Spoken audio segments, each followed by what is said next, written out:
Three, two, one. Hello, everyone, and welcome to another episode of Failure Friday, where we get to talk about failure. We talk with friends, clients, sometimes complete strangers, sometimes social media friends, and we get to talk about how we failed and how that has helped us move forward. And the whole point of this podcast is to be an educational resource. Maybe it's the voice that you've been waiting to hear, to take that next step, take the risk, so that you don't have to think about how you didn't take it later. Because the cost of regret is costly. Today, we have Renee Weaver. Renee is a life coach who helps people stop stalling and start creating. She earned a master's degree in school psychology with a minor in counseling and was a school psychologist for 10 years before starting her own coaching business. So Renee, thank you so much for joining us today. I know that was a really brief intro. The bio you sent me was much longer, so feel free to expand on that. I'd love to hear a little bit more. Okay, sure. Yeah, so I've always been interested in psychology. So I went to undergrad for psychology, then I got my master's in school psychology. And, one of the reasons I ended up picking school psychology was like, oh, this is perfect. It's my interest, psychology, helping people. I like kids, and I'll have the hours of a teacher, which is amazing because I really also enjoy living my life and having all that time for that. So I did that for 10 years, but the whole time something felt off deep within my being. And I ignored that for a long time. And I guess I can wait to go into all that until I did it. And so 2 years ago, I finally trusted myself. I followed my own inner compass, and I started my life coaching business where I work one-on-one with clients, like you said, who feel stuck, they feel stalled, and they just know they're not living like authentically. They're kind of hiding, they're kind of playing small, and they know it, and they've known it for a while, and they're ready to do something about it. So they want to change, and I love supporting them through that. So 10 years is a while, right? To sit in a place where you feel something's off. There has to be, like with anything, the straw, insert analogy that you want to hear, but the straw that broke the camel's back. What pushed you over the edge to finally take a step? Yeah, COVID happened, and that was like obviously a weird time for all of us, but it just so happened that I was on maternity leave during 2020 with my second child, my son. And so I had lots of time to think because we're going nowhere. We're seeing no one, right? We're just at home with our tiny baby, not sure what's going to happen with COVID and a tiny baby. And I was already going to be off, but I just had all that extra space, I think, space and time. And the more I thought about going back, the more I constricted in my body. And so I think for me, it was really that extra space to kind of have all that time to really think about, you're really going to go back to this? Like, everything's changed. Everything's shaken up in the world. You have all this time to think. You're really going to go back? And so the specific thing that happened is it was getting close to the time that I had to tell them if I was going to come back or not. And when I thought about going back, I literally had a panic attack. Like, my body's like, I've been trying to tell you for 10 years and you're not listening. And so now I'm just going to break you down for a minute. So you know that it is not right for you. And so, that was it. It's like, I don't know what I'm going to do. I wasn't 100% sure what I was going to, what direction I was going to go. And I just knew I had to listen to my body and make the decision not to go. And once I decided fully, okay, I'm not going back. I'm not 100% sure what that leads to right now, but I'm not going back.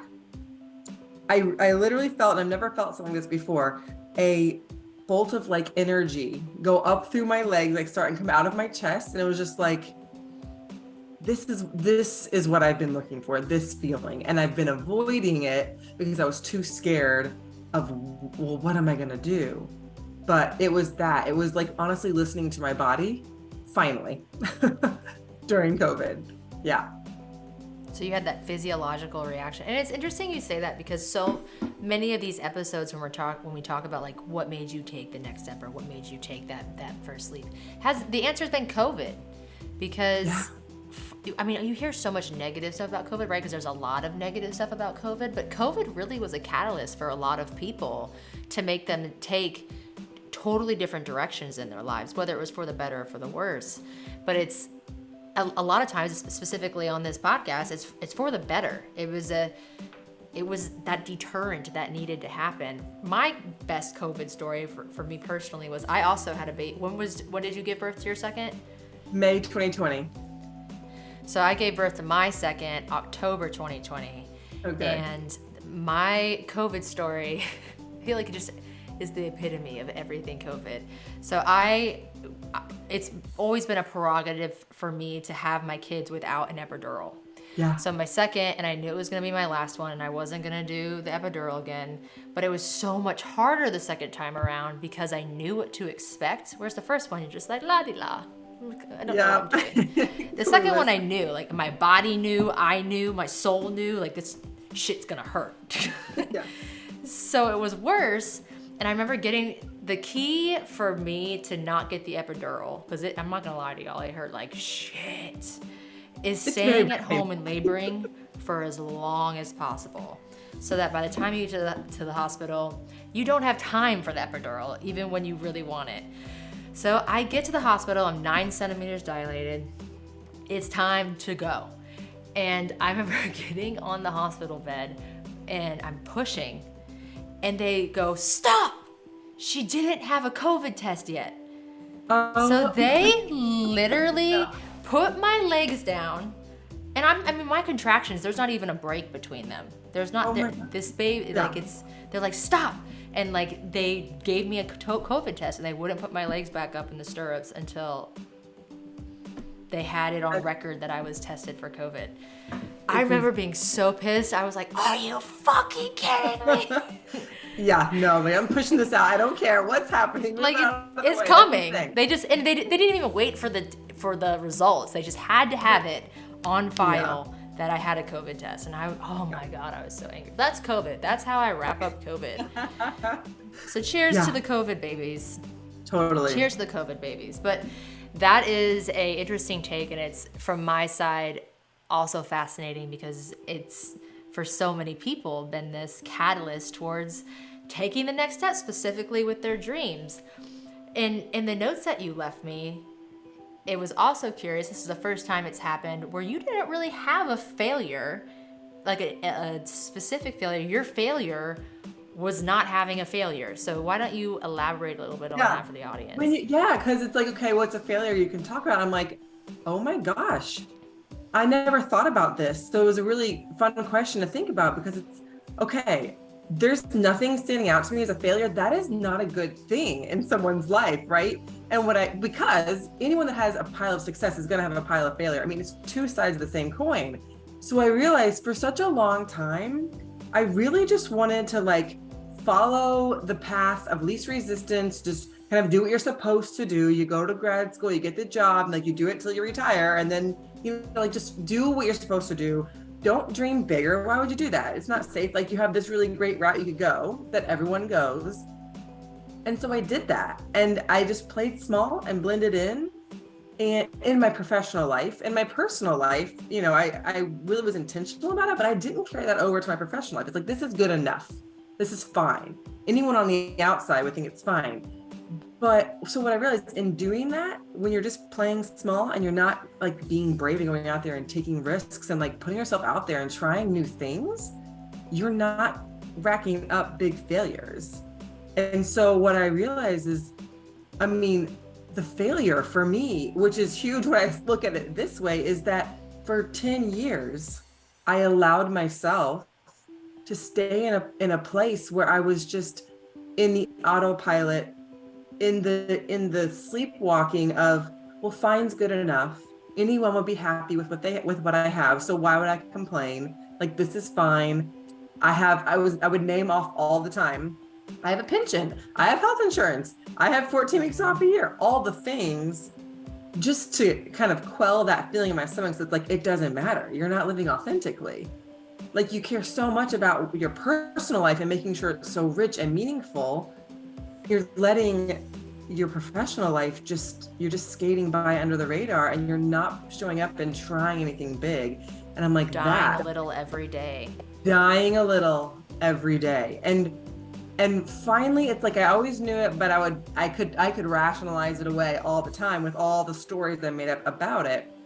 But realizing in your mid 30s, and I think so many people have been in this boat that like, something needs to change. When I get really honest, there are parts of my life that don't feel good, don't feel authentic.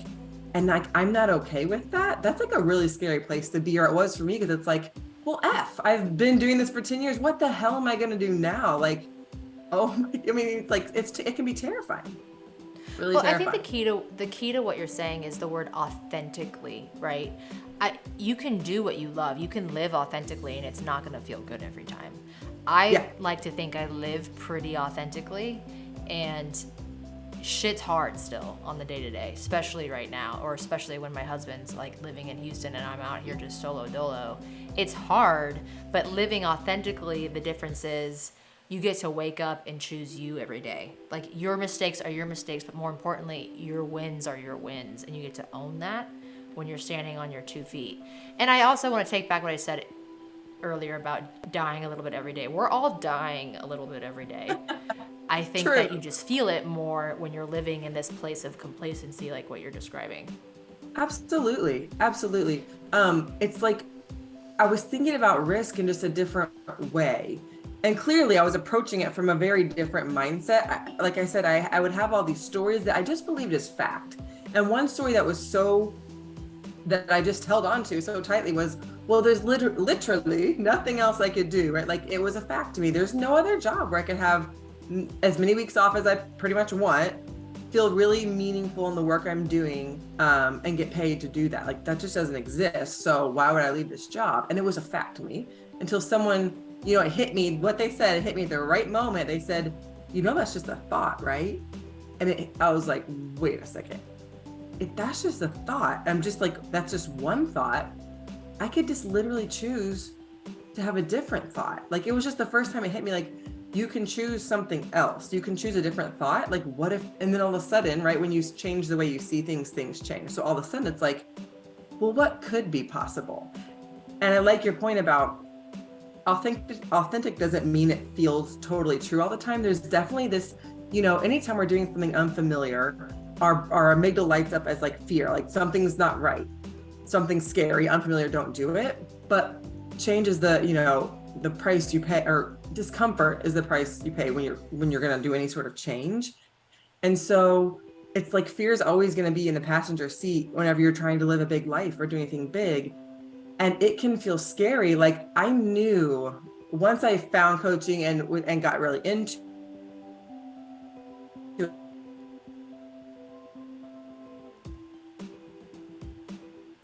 it and learning more, I felt fear on the surface. Being able to understand you can hold both at the same time, the truth of what you want and like the being pulled to do it, and also the fear or the doubt or the confusion that kind of swirls around. Like, both can be there, and that's okay. It's actually normal when you're changing and going bigger. The best, and I might mess it up, but the best analogy I ever heard about fear was that, imagine your situation, whichever one that's causing you the anxiety or the fear or the cortisol.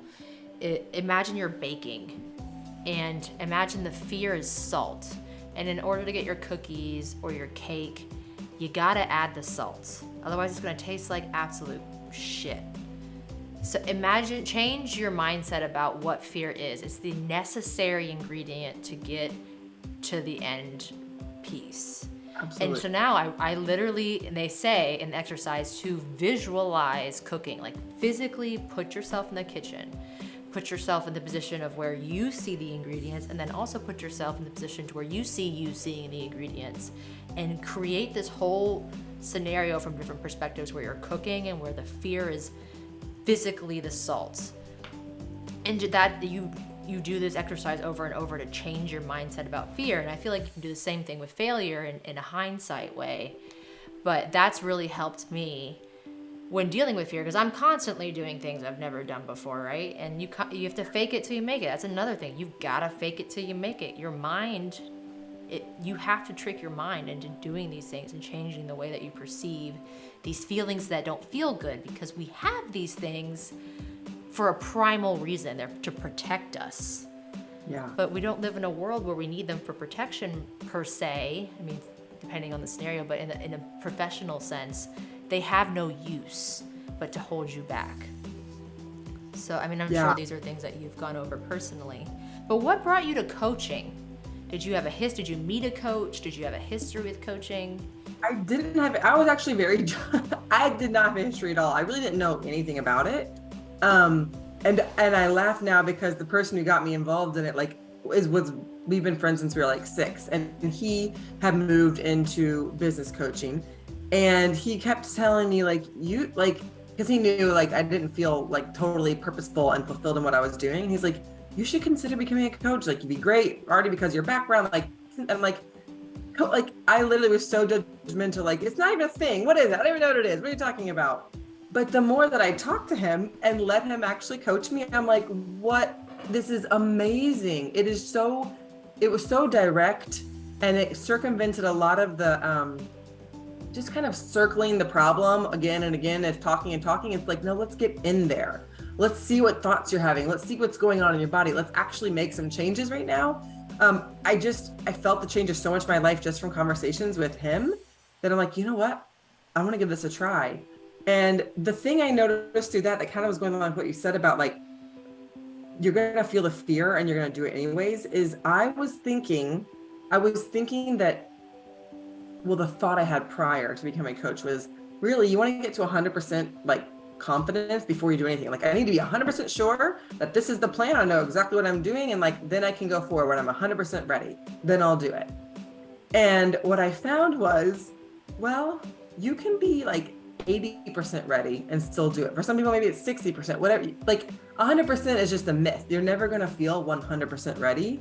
So it wasn't like, I'm 100% ready, but I was like, this sounds amazing. And I'm like 80% ready to just like actually go out there and try something, because it's better than sitting in this like confusion, indecision, not sure.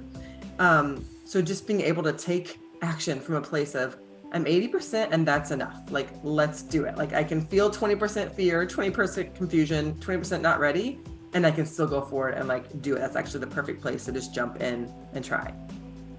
And I want to co-sign on that a little bit, because I have clients that have owned businesses for 30, 40, sometimes more than 40 years. Maybe they've sold their business and they had it for decades before that. And I'll ask them, did you know what you were doing? Or do you know what you're doing? And to this day, they'll be like, I'm winging it. Like, I'm figuring it out. You just learn along the way that you're going to figure it out. It's going, as long as you're coming from a place of, I'm going to do what it takes to get to the other side of this. Even if you don't know what you have to do, you're going to figure it out. You have to go. It's like war. You're going, there's going to be a problem. You know, there's going to be a burden. You know, there's going to be a fight. And that's, doing the full circle. That's why being authentic in what you're doing is so important, because you can go to sleep at the end of the day saying, I did me and I did my best. Yes.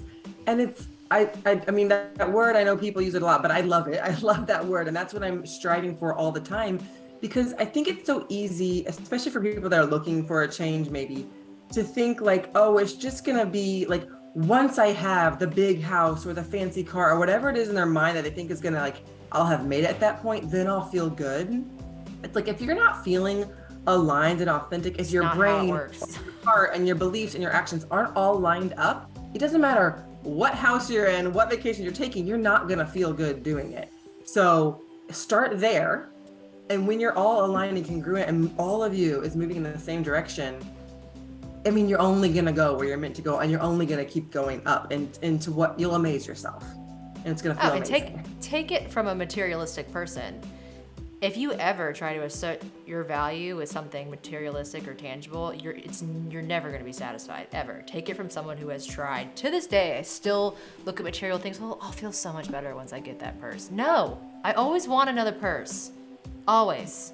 The feeling will last. The itch will be satisfied for like a week, and then I'll be like, oh, I really want to go look at that one. It's at this store, and maybe I can go up there. And no. So that is on a bigger scale, like the house. You're going to get that house, and then you're going to see someone else's house who has a bigger house or has the kitchen that you really wanted, and you're going to want that. Yes, and I'm sure you see that all the time. Yeah, and with that, so you're either wanting that or you're in your house, even if you're fine with it. If you're not like happy. And I don't believe that you can feel happy if you're not feeling authentic in who you are, like, and aligned, like I said, with your beliefs, your values, everything kind of going in the same direction. Even if you don't want another house, if you're not aligned and authentic and just like feeling true to who you are, you're gonna be like miserable in your fancy house, and it won't matter anyways, even if you don't want a different house. It's like you said, it all comes down to authenticity and moving in that direction, following that line. Yeah. And I mean, you might have touched on this, but how do you feel like your experience could help someone else earlier on in their path, maybe on a similar road? Oh my gosh. Just knowing that it is so possible to feel better, to feel aligned, and to create the life that you really want.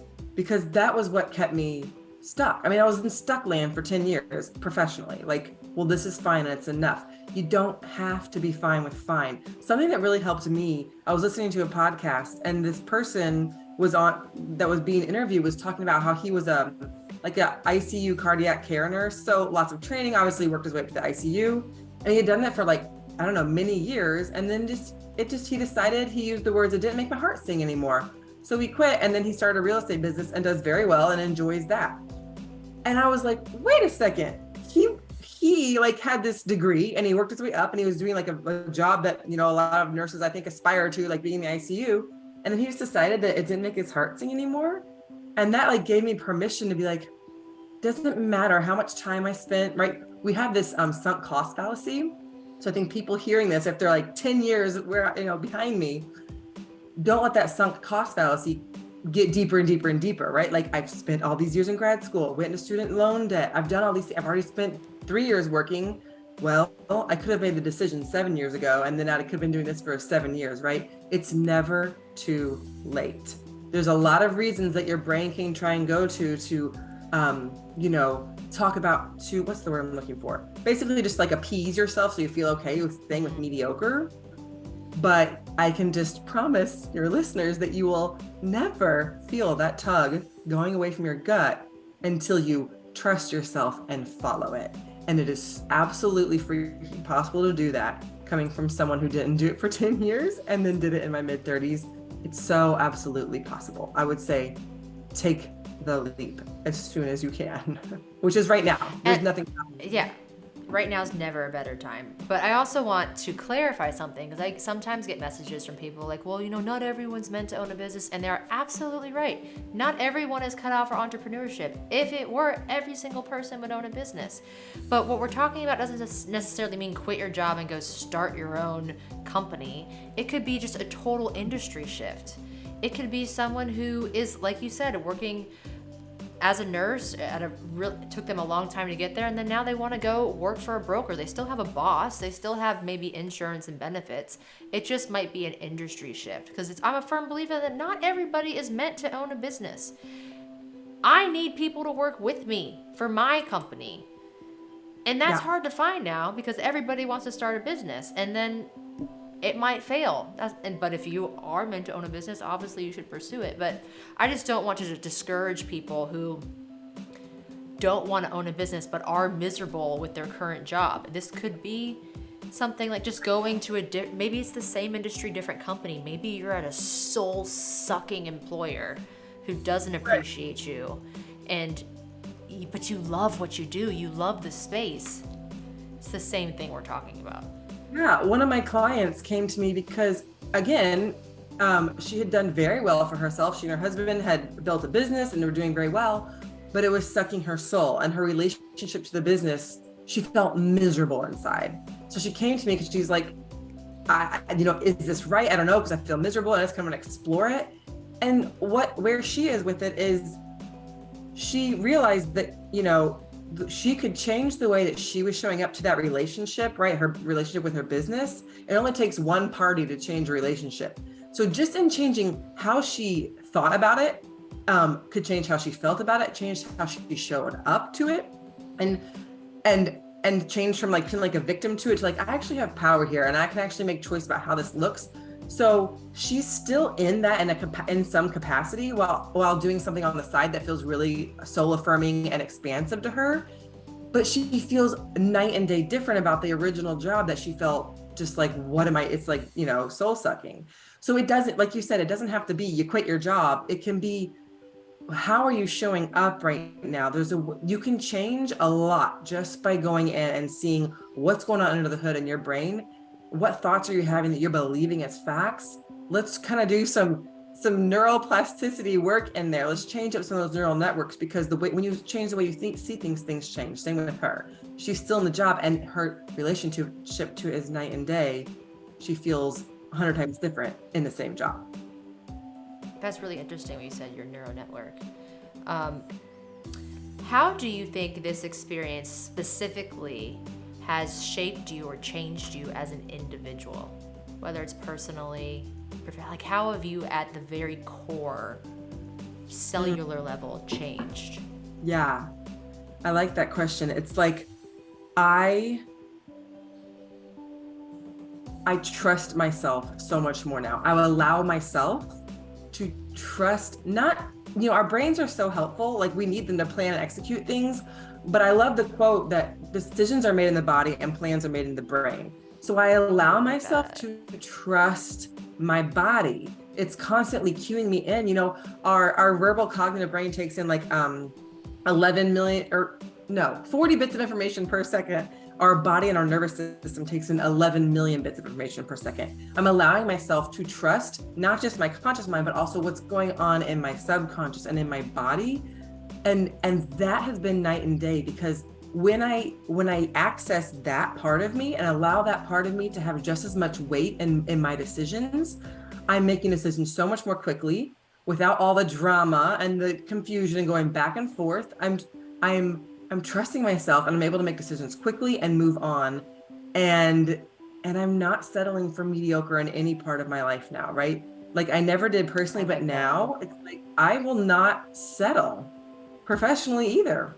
I'm just not going to. Fine. I'm not fine with fine. I'm not fine with mediocre. I want amazing. And I dream bigger. That's another thing I've noticed. Like, I just used to be like, well, I don't need this. I don't need that. I'm happy with what I have. And I still am. I really don't need a lot to be happy. My husband and I, we love camping. We love outdoor. Like, we don't need a lot, but I dream bigger and like, well, what could I create in terms of like my business of bringing people together and supporting them? And then, when you're creating all that and bringing all that money in, what can I do with that? What organizations can I give back to in a way that would feel amazing in amounts I never dreamed possible before? So I'm dreaming bigger than I ever did before, was another way I've changed. And to piggyback on what you said, maybe it's not you are thinking you need more per se, but you deserve more. You understand, you're coming from a place of, like you said, you're not settling for mediocrity, but you almost appreciate yourself so much more because you're showing up the way you want to show up, that you deserve more from these outlets in your life. And even thanks for that clarification, because what I even mean even more with that is like mediocre and how I'm allowing my potential to show up. Because it's like I have gifts and skills and expertise that I share with my clients and with people that follow me on social media, right? Like, they're getting value. I was hiding all that before, and now it's like, let me let all of my potential out of me. Like, let's not leave anything on the table. Let's believe that I have like limitless potential. What could that look like? Like, what if I am a person that says, I want to see how far I can go in letting out my potential and tapping what's in there that I can share with the world. And that feels amazing versus, let me just play small forever and not show up authentically and not be brave and have no fails because I'm not living. It's an amazing shift. Exactly. And I think that a lot of people, and I might be saying the same thing in a different way, but when they get in these places where they're stuck, they have this imposter syndrome that's kind of like, well, who do you think, talking to themselves, who do you think you are? Like, you don't deserve, like, what have you done to deserve something beyond this? And that voice that you hear in your head, you have to name it. One of my mentors told me that voice, you have to name it. It's a thing, it's a person, it exists, and talk to it like it exists. Talk to it, negotiate with it. Talk to it and be like, well, to argue with it and put it in its place, because that voice should not define the decisions you make in your life. Right, and that's little exercises that I've done. So good. Yeah, it's really, so something I teach my clients, it's like the acronym is ASS. So you need more ASS in your life, ASS. And this is around the thoughts, like you were just saying, like that's just a thought. It's you thinking, but it can feel so true when you're not looking at it clear, like when you're not really examining it. So the first A, whenever you notice that you have thoughts that aren't serving you in your life because you don't have what you'd like, you're not feeling authentic in your life, just first bring awareness. That's the first A. Just bring awareness around, like, what am I thinking? Like, what thought am I thinking? It's just a thought, it's not a fact. So what's the thought? And then when it's something like, who am I to do this? The first S would be self-compassion. So instead of beating yourself up like, well, of course, like I can't do it. And like, why would I like just beating yourself up for having a thought that's not helpful, being like, okay, it makes sense to have that thought because I've thought it a lot. Like I've practiced that pattern a lot. So it makes sense that came up, not a problem, just a pattern. And the next S would be shifting. So like that thought isn't helpful at all. So what could I think instead that would be helpful? Like, why not me? Or whatever feels good to that person. So just using awareness, self-compassion, you don't want to beat yourself up, and then shifting to a thought that serves you. Because even if a thought is true, let's say it's true, that you don't have skills in a certain area, if it's not helpful, why think it, right? You can choose so many other thoughts. So even if it's true, and you're like, but it's true, it's not helpful, don't think it. Pick a thought that's helpful, pick a thought that serves you, shift to that, practice that. And when you're doing that, you are literally rewiring the neural connections in your brain. Same with that exercise you do with looking at the salt. That activity and doing it again and again and imagining it as fear and bringing it into your life, you are lighting up neural networks in your brain and you're making a stronger connection between fear just comes along the journey of growth, and that's okay. And you're training your brain to connect strongly to those together. So that's what you're doing here. When you shift your brain, you are literally, when you keep going back and shifting the thoughts that serve you, you're literally changing the neural connections in your brain. You're literally rewiring your brain. It's very malleable. It doesn't matter how old you are, you can do this forever. And when you do that, all of a sudden, you can start to go down new pathways that you never even saw before. That's so exciting to just think about the potential. Your brains are so powerful. Yeah. It's so awesome. Good. Renee, what is the best way for people to get in contact with you? What is the best medium? Instagram is where I show up most. So that's Renee Weaver _. And I have a website, reneeweaver.com you could go to too.